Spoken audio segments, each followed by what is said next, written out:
Welcome to Mormon Land, a podcast all about the news and culture of the Church of Jesus Christ of Latter-day Saints and other Mormon faiths. I'm religion reporter Tamara Kimsley, and I'm joined by senior managing editor Dave Noyce, who oversees our faith coverage. Hey, Dave. Hi, Tamara. Before we start, a quick ask. We invite you to go to patreon.com/MormonLand. That is patreon.com/MormonLand, and click on Become a Member. There you can access all of the Tribune's faith coverage, podcast transcripts, and the full Mormon Land newsletter. Again, that's Patreon, patreon.com/MormonLand. And if you haven't already, follow us on Instagram at Mormon.land. Now for today's episode. Members of the Church of Jesus Christ of Latter-day Saints are more prone to perfectionism. Or at least that was the assumption Justin Dyer, professor of religious education at church-owned Brigham Young University, was used to hearing. Then the statistician, along with a few colleagues, started digging into the data, and what they found was a bit more complicated than the common wisdom that church membership, with its lofty eternal aim of helping followers to become like God, actually leads its members to hold themselves to unhealthy and unrealistic expectations. Today, Justin joins us, along with Latter-day Saint psychologist Debra Theobald McClendon, to talk about how the faith's teaching and culture impact how the rank and file perceive goal setting and self-worth. Thanks for joining us, Justin and Debra. Thank you for having us. Thank you. Wonderful to be here. So we're going to start with some just straightforward definitions. What is perfectionism? Because of course some will say, well, God wants us to be the best version of ourselves. Goal setting is taught and has long been taught by church leaders. And what's wrong with that? Justin, let's start with you. So when we're talking about perfectionism, we're often talking about two kinds, a healthy kind of perfectionism and then a toxic or unhealthy kind of perfectionism. Toxic perfectionism is really about making mistakes makes you feel like you have no value. If I make a mistake, then I'm valueless, that I have no value. Making a mistake means that I'm unlovable by other people. And so if I get a 98 on an exam, that wasn't perfect, and therefore I'm not lovable. It can also have to do with setting inflexible goals. So say a good goal would be for me to do 50 push-ups. If I got down right now to do 50 push-ups, I would fail. And I could get up and I could say, well, that was a good goal. And what a bad person I am. I was horrible. I was stupid. I didn't meet this good goal. I'm going to get down and do 50 push-ups again. Try again. Well, I'm going to do fewer push-ups the second time. I could get up and say, how could I be so bad as to not meet that goal, and try again. And I would not meet that goal again. In fact, I do fewer the third time. An unhealthy perfectionism is that I have these goals and I can't adjust to some of the realities that are around me that I need to change. And so, number one, if I don't meet a particular goal, I feel like I have no value, I'm worthless, unlovable, and then I can't adjust goals based on certain circumstances that are going to allow me to, say, meet the goal. Oh, that's a long-term goal that I have, and I'm going to work to obtain that goal. High goals are a good thing. They're a wonderful thing. They help us in so much of our lives. But the question is, are we able to plan for those effectively? And can we avoid shaming ourselves and feeling terrible about who we are if we don't meet those goals? Got it. And Deborah, is there anything you want to add to that? Just that perfectionism actually doesn't improve performance. It inhibits performance, creates, for many people, even paralysis, because they say, well, it's better to not try at all than to try and fail, because their standards, they're not realistic. They're actually oppressive and neurotic. And what's interesting is they don't even believe, they believe these goals not only are achievable, which they're not, but they also believe that they're absolutely necessary for them to be okay. And so what we're trying to teach with teaching people about healthy perfectionism is that it's not necessary to achieve these goals that are actually irrational and impossible to reach. You can be okay while striving for good goals, working hard in your life, disciplining yourself. And if you don't reach a particular goal, you can still be okay. So how does this differ? I know your clinical work focuses a lot on OCD and religious scrupulosity. First of all, what are those, and how then do they differ from perfectionism, unhealthy perfectionism? So unhealthy perfectionism is not necessarily driven by anxiety. OCD is an anxiety disorder, and I'll talk about that in a little bit. But it's driven by cognitive distortions, errors in our thinking process. The most common in perfectionism, as Justin was kind of illustrating with his push-up example, is dichotomous thinking, or it's more commonly called black and white thinking. I've either achieved this thing or I'm a complete failure, and there's just really no gray area. These types of thinking patterns that are distorted can be seen not just in OCD or anxiety disorders, but in certain personality types, people who are highly conscientious. You can also see them broadly in anxiety disorders, depression, eating disorders.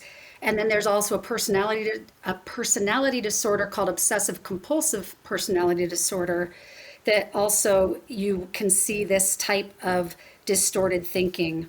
So it's not necessarily driven by anxiety, although it certainly can be. In obsessive compulsive disorder, you have anxiety that's kind of run amok, we'll say. It's really escalated to a toxic level where the anxiety is not giving an individual accurate representations or warnings about what's actually threatening. So things are perceived as very threatening or risky when perhaps that threat is not there. And so the individual gets very scared about that. There's a lot of fear and anxiety, and then they start to have intrusive and obsessive thoughts about these fears. And there's what I often call a stuckness in the OCD brain. So these thoughts come, which a fearful thought may come to someone without OCD, and they can kind of blow past it. But someone with OCD, they can have an intrusive thought come, and then their brain gets stuck on it because of the level of fear they associate with it. And then it kind of recycles and loops and loops and loops, and they really have a hard time managing that.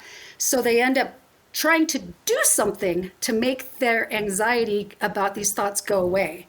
And that doing something becomes the compulsive part of OCD, where they're doing something physically, a behavior, or it can also be a mental thing to try to neutralize the anxiety around that.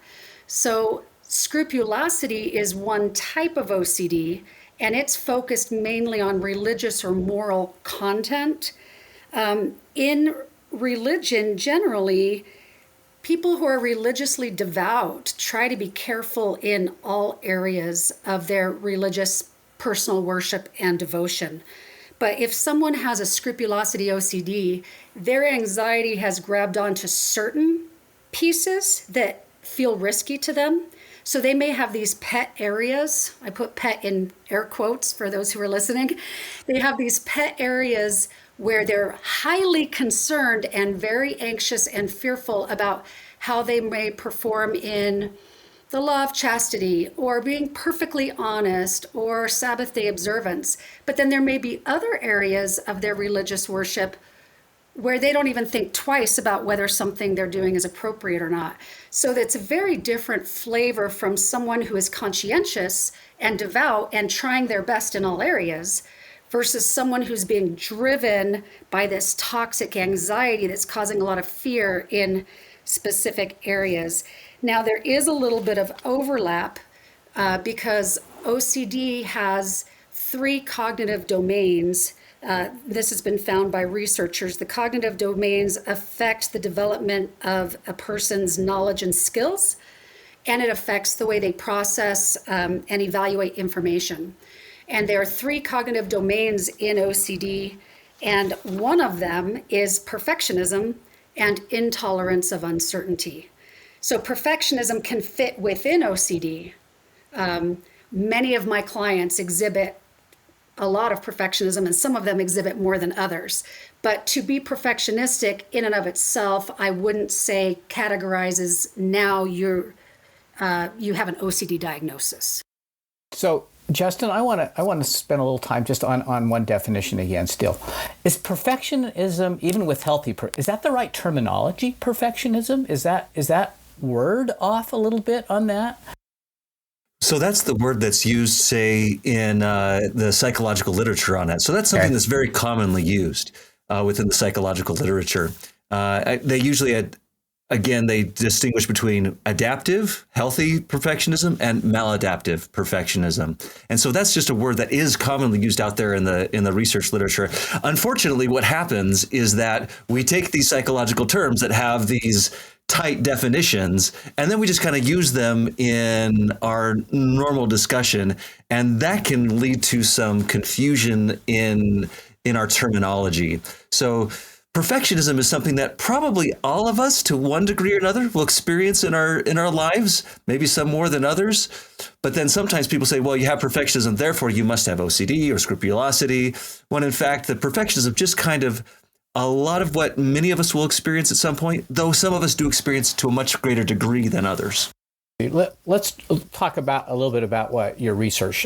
Explain the data set you used and your colleagues were working with. Whom does it include? What makes it different from anything else out there?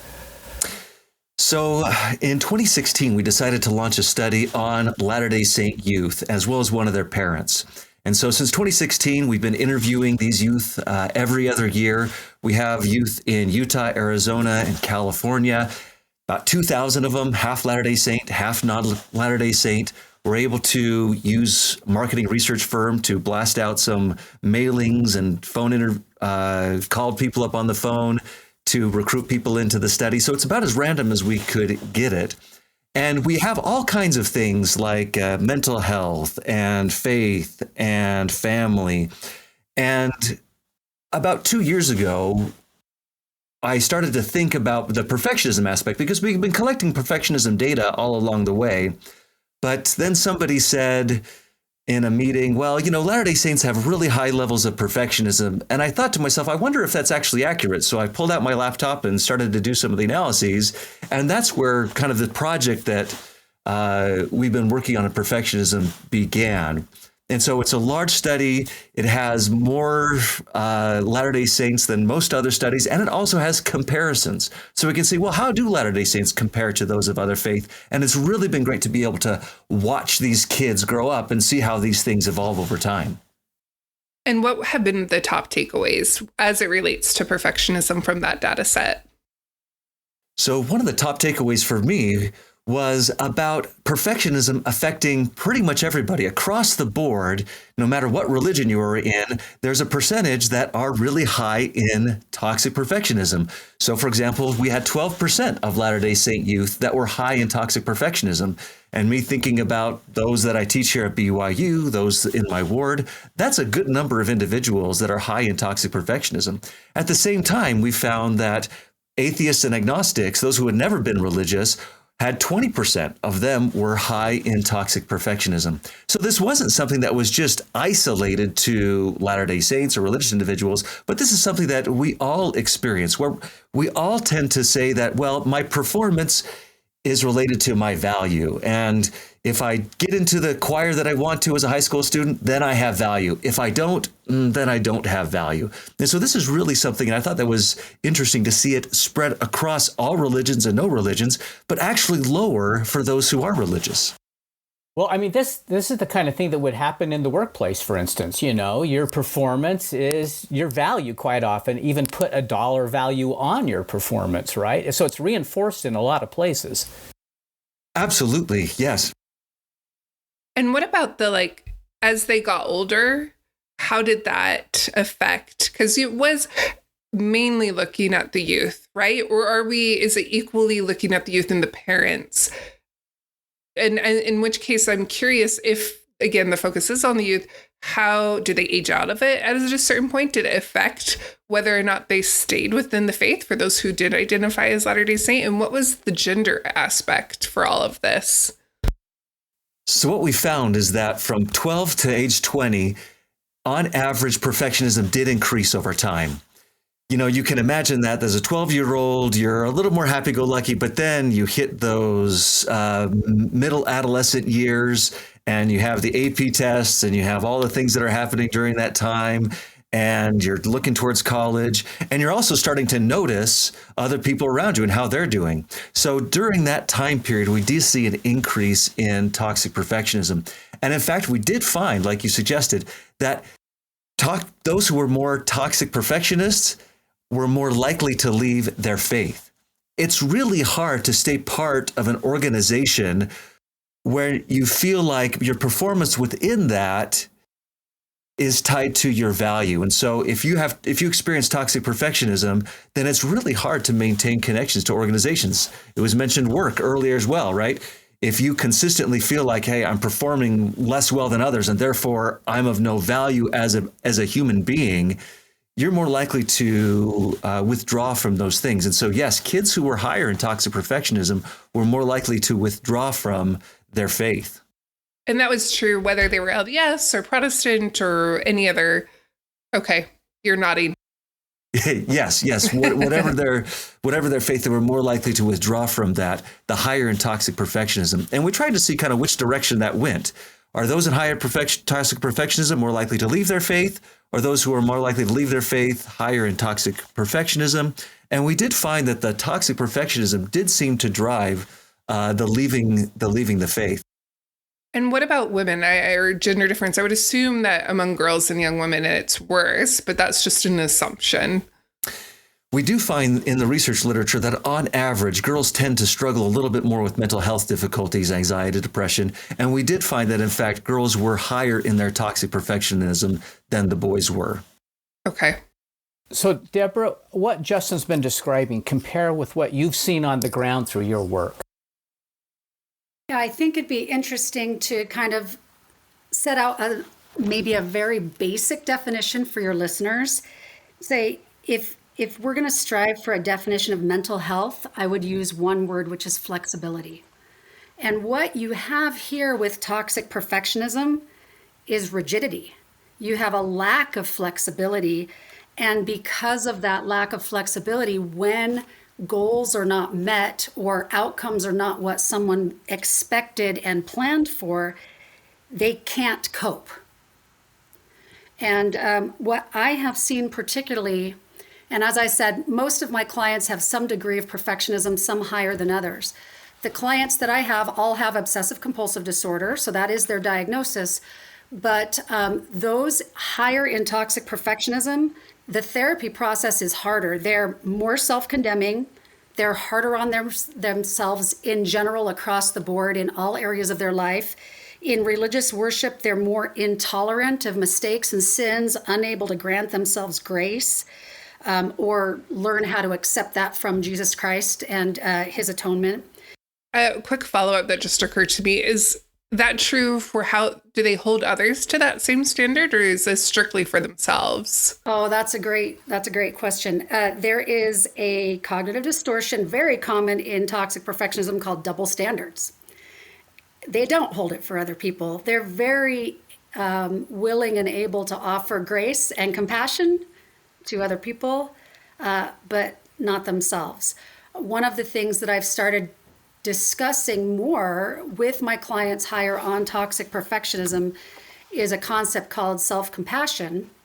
And some researchers put out a great workbook if your listeners are interested. It's called the Mindful Self-Compassion Workbook by Neff and Germer. And they offer a 3-part definition of self-compassion. It includes self-kindness, mindfulness, and then this concept of common humanity.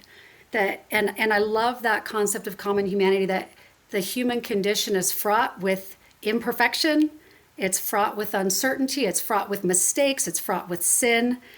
And if we can understand that we're all in that same boat together in this thing called mortality, perhaps we can learn to be more compassionate on ourselves if we struggle with that rigidity. I commonly will talk to my clients about the fact that as we're talking about trying to eradicate toxic perfectionism, we're not talking about becoming lazy or not setting high goals or working hard. You can absolutely set high goals and work very, very hard. But there's a flexibility that they need to strive for in those goals so that they can adapt.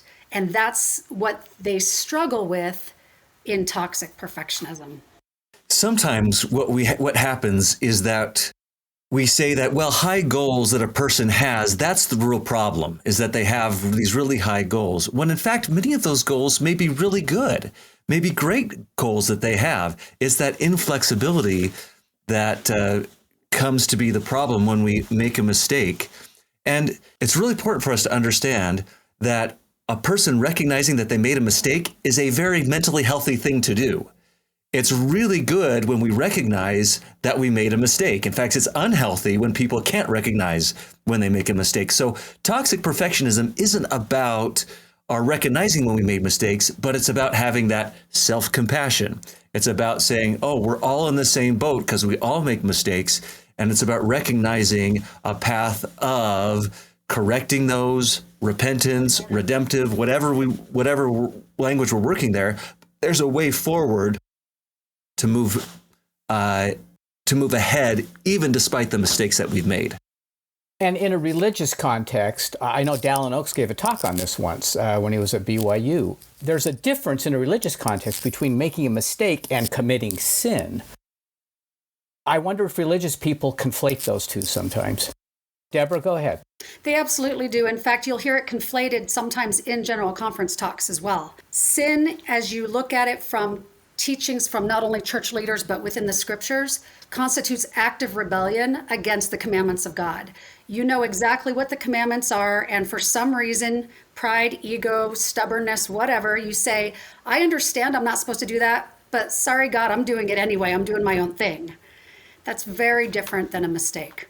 And a mistake is just a standard part of life where you perhaps anticipated doing something and it would create a certain outcome, and then you found out later the outcome you thought would happen didn't happen, and you couldn't have anticipated that. There's no willful conduct there that constitutes rebellion against a commandment of God. Mormon Land will be right back. So, for both of you, what do you believe fuels these findings and trends that you described? What's behind this? Justin? Yeah, so if we're talking about the lower levels of toxic perfection with religious individuals, though still, again, sometimes I fear that we say, Latter-day Saints and other religious individuals are lower in toxic perfectionism. I fear that we think, well, I guess we don't have a problem with it. That's not the case at all, right? We still have to work on this. But when we're able to tie our value to something other than our performance, so the idea that we're of infinite worth, right? So religious individuals, if they have this idea that God loves me no matter what, and that though my sins be as scarlet, they can be as white as snow, right? If we have these redemption narratives within us, that is going to help us to avoid that kind of toxic perfectionism. If you know what, I might not have gotten 100%, I might have failed out of school, but guess what? I'm still of infinite worth, and I know that God still loves me. And so religious individuals may be able to, and that's, again, we find religious individuals lower on this. It's not unlikely it's because they're able to tie their sense of worth to something that's outside of their performance, to something that's inherent. Now, not that an atheist individual couldn't think that a human being is of infinite worth and have some kind of philosophy around that. But within religion, it's kind of baked in, and you get this on a regular basis, redemption narratives that even though I make mistakes, there is a pathway forward there to be cleansed from that, and that no matter what, I'm still of infinite worth. So that's likely what we're seeing there in terms of religious individuals being lower in toxic perfectionism, though not zero, right? Anything you want to add to that, Debra? Yeah, just as I mentioned, the cognitive domains in OCD, perfectionism and intolerance of uncertainty go together. And in toxic perfectionism, there's a belief that if they minimize mistakes, they can reduce uncertainty in their lives. They can control outcome. And I will often tease clients that it's a delusion of control. Everyday life is fraught with uncertainty. You don't even know if you're going to twist your ankle just getting out of bed in the morning. Break your ankle getting out your front steps. I mean, we don't know if we're going to have a fender bender on our way to work or to the grocery store. We accept uncertainty as part of daily life generally, But then, unfortunately, in some areas now, uncertainty becomes unacceptable. So I think a lot of that perfectionism is fraught with this trying to minimize risk and control outcome. If I can control outcome, then I know I'm safe, I know I'm okay. But it is a delusion. It's not possible. So that's something I like to talk with people about and get them thinking about a little bit, is what risks do they take all day, every day throughout their life that they don't even think twice about? I have a son who was getting really anxious about some of his schoolwork and all these things and failing and this and that. And I had to let him know, like, look, if you failed out of school, I still love you. You're still okay. Everything's going to be all right. Now, let's put into patterns so that we can avoid that. But guess what? Even if that were to happen, I still love you. It's still okay. And we can move forward in life. And how much of that inflexibility and that sense of tying one's sense of self and self-worth to performance is perpetuated by the messaging we hear? For example, we just had General Conference where church leaders spoke to worldwide membership, and you had this really strong emphasis on individual worth and the power of Jesus to save and the grace. Grace came up quite a bit. And I think specifically of when you were talking earlier about worth versus performance, that was something that young woman counselor Tamara Runya made a very strong emphasis about, even using her hands to sort of create an object lesson of your worth is here, performance is here. They're two separate, independent items from each other. To what degree does the messaging from the top leadership shape how the rank and file view themselves, and can they fuel or help resolve some of this that we're talking about? I think for people who are not steeped in toxic perfectionism, I think those messages are very powerful and healing and soothing for people who maybe are struggling with the repentance process, are struggling with consequences in their life because they made bad choices and they're dealing with that. I think when you get into greater intensity, we'll say, of cognitive distortion with the toxic perfectionism, they can't always hear those messages as they're taught. So the church leaders may very well be teaching nothing but grace, and the cognitive distortions inherent in toxic perfectionism may twist or corrupt the message so that they're hearing the message differently. So in those situations, those people will want to examine, either through a self-help process with workbooks or going in and getting therapy with a mental health professional, to say, I don't think I'm looking at this the same way the other people in my life are seeing it. I think that I've got some biases that are distorted towards the negative. So those cognitive distortions do twist messages. And I think that that's important for us to acknowledge, that the church leaders could give perfect messaging across the board nonstop, and there will still be people who hear it in a very negative, condemning way if they themselves are condemning of themselves. When we're looking at general conference statements or statements by church leaders, certainly a person might internalize that, particularly if they have those cognitive distortions. They might internalize that in a way that it was not meant. At the same time, there might be some church leaders that are indicating certain things here or there in a particular ward that might increase toxic perfectionism. So when we're working with an individual, we kind of want to see, where is this coming from? Is it coming from a statement that was made? Is it coming from a cognitive distortion? We always want to take a holistic view of the individual and the situation that they're in to see, where is it that that's coming from? And I'll also say, I thought the General Conference, in many ways, looking through this lens of perfectionism, right, I think hit on so many things that, as Debra said, when those who are lower in that don't quite have those cognitive distortions, are going to pick up a lot on that. Though, of course, I think it's also important to acknowledge that I, as a dad, and I, as a young men's leader, or whatever it is, need to be aware of people that might have be susceptible to certain messaging that I might give, and I'm not going to give it perfectly. There are moments where, unfortunately, I shame my children, And hopefully I can back that up. I can apologize for that and work through that. And so I think as parents, me as a professor, as church leaders, we should be aware of what toxic perfectionism entails and try to make sure that we're not indicating with any of our messaging that you are of no value if you make a mistake, and that we're aware of those instances where we might unfortunately lead a person down the road where they would feel that, oh, because I made a mistake, I'm now no longer of any value.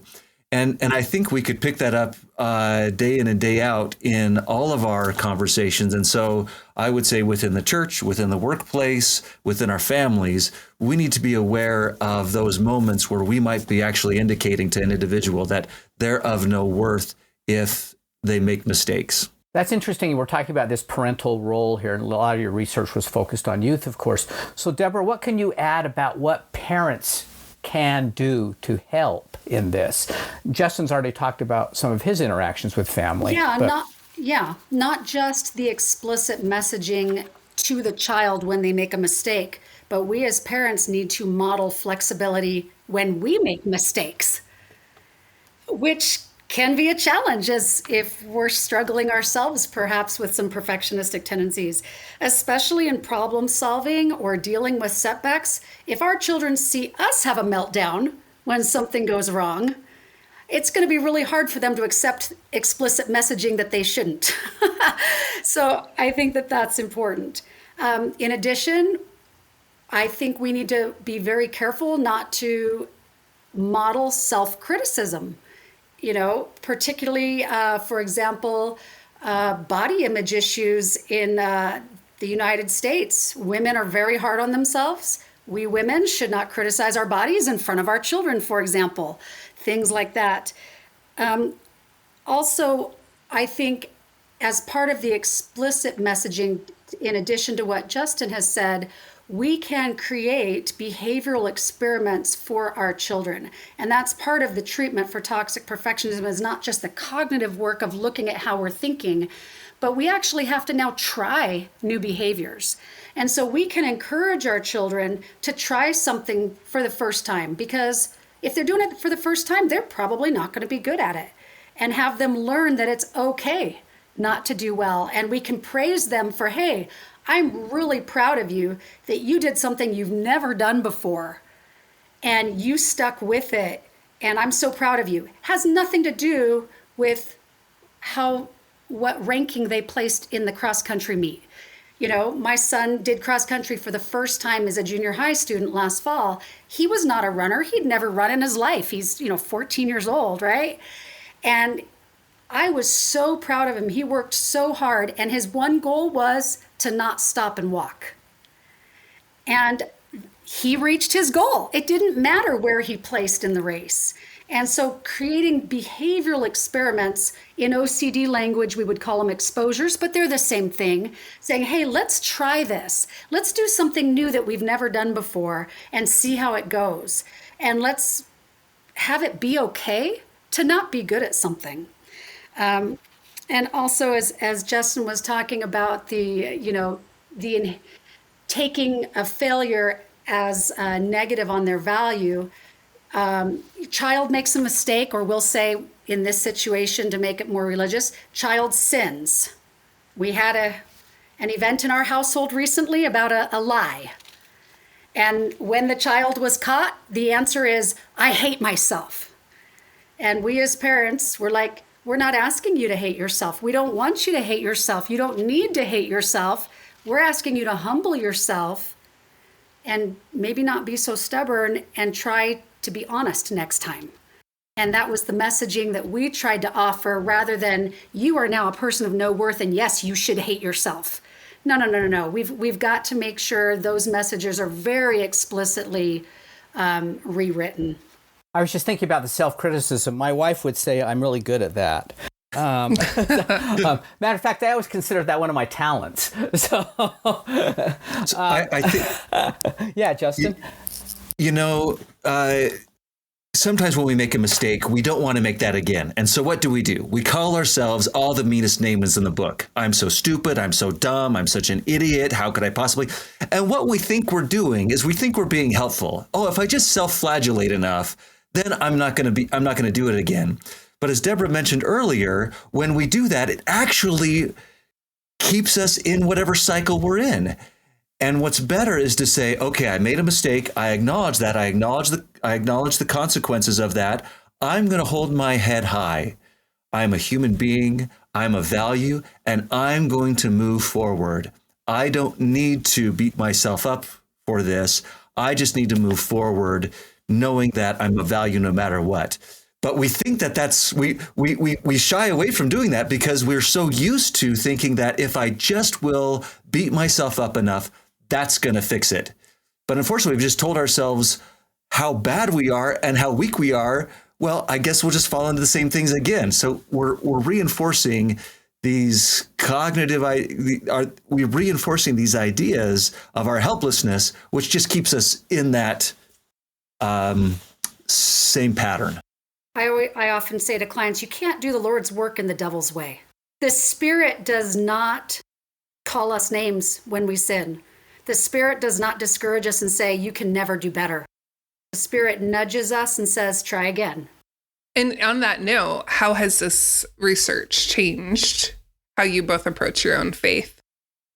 For me, one of the things it's done is it's helped to recognize that this perfectionism is a part of humanity. And it's part of something that I will probably naturally experience. And so how can I use my faith to help to dial that down? What are the aspects of my faith that I can try to internalize better that's going to help me to avoid the toxic perfectionism? And that when I'm experiencing the toxic perfectionism within the context of my faith, well, that's probably simply emerging in that context and recognize that, oh, it emerges other places. And so how can I use my faith in ways? How can I recognize the redemptive narratives that are going to enable me to avoid the toxic perfectionism? I have spent my life trying to not be quite as hard on myself. I've had a little bit of perfectionism in my life, although not to any extreme level, I don't think. But I have been very hard on myself, particularly over sin. And throughout my life as a psychologist, I've had an interesting perspective because in the safe place of a therapist, often there are often disclosures about the intimate details of people's lives they don't talk about publicly. And it usually includes sinful things from their past that they may feel shame about or they've struggled with or whatever. That perspective has been very helpful for me to see that the types of things that perhaps I struggled to feel shame about are the same types of things every person I've ever talked to has reported from their adolescent life or their struggle in their life. And so it brings me back to that principle I talked about earlier of common humanity. It's like, this is just what it is to be human. And so I have a lot more flexibility around understanding these principles now than I did previously in my early 20s, for example. And then finally, what is the additional research or public education that needs to happen here? I'll start with you, Justin. Something we need to do more of is study this in adults. That's one area that we don't have as much in. We're actually starting a little bit more of that with the parents of these kids, is to look in at that. But then we also need to look at the specifics of various beliefs. How do those feed into toxic perfectionism, and just see where that comes from a little bit better. But as terms of public education, it's so important that as we're discussing mental health, I have kids in high school, in junior high, in middle school, in elementary school, and they're talking a lot about mental health, which they didn't talk about that at all when I was in any of those schools. That was just absent. And so with this, I think it's so important that we recognize that having high goals and striving is a good thing. We don't ever want to indicate that those are not good things, but let's do it in the right way. Let's do it in ways that actually help to propel us forward and not keep us back. Within a school atmosphere, our kids are going to fail all the time. Our kids are going to do poorly on a test. Our kids are going to not make it into our kids are not going to make it into the sports team or the play that they wanted to make it into. They're going to experience failures on any number of levels. And how do we help teach them that that's okay? That's a natural part of life. And it has nothing to do with your value as a person. If we can learn that early on, that that's a natural part of human life, that's really going to help them to manage the kinds of disappointments and the failures that they're going to experience in the future. Sometimes we think about toxic perfectionists as these people that are striving, working really, really hard all the time.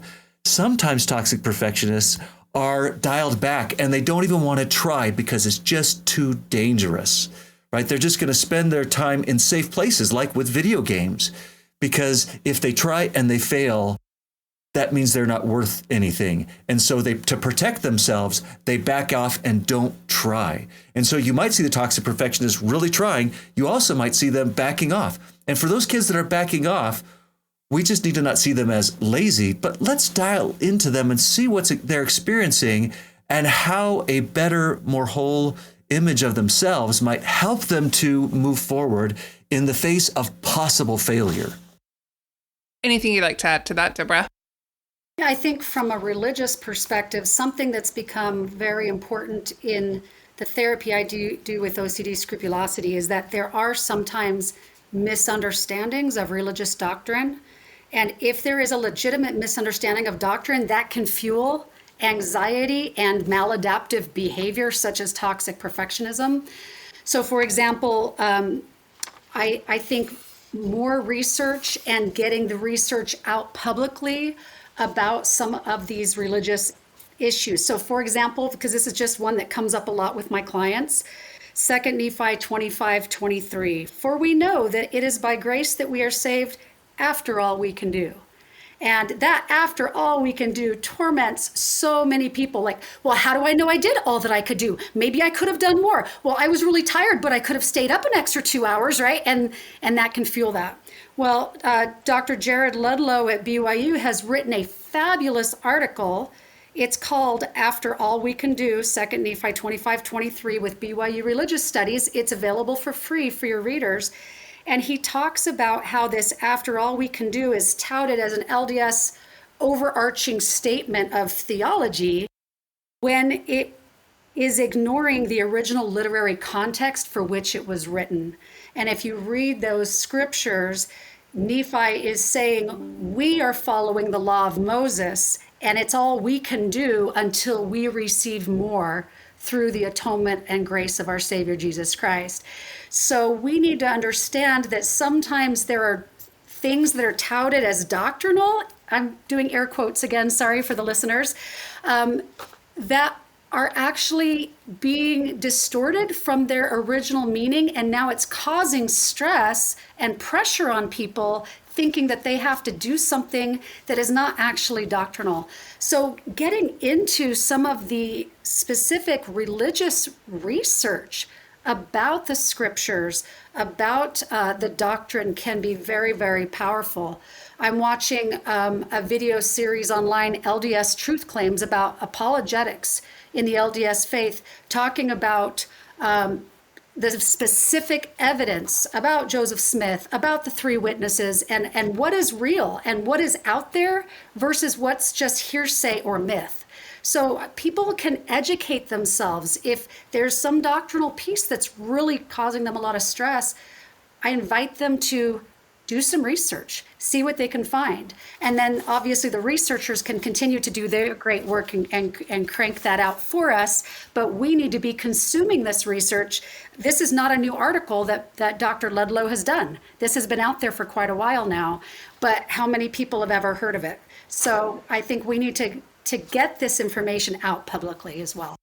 And let me just add to that, Elder Uchtdorf just put out a book entitled After All We Can Do. And part of that, he uses this research and helps us to understand that after all we can do, in the language of how it would have been used, is really in spite of all we can do, or despite all we can do, it's grace that saves us. Debra Theobald McClendon and Justin Dyer, thanks for joining us.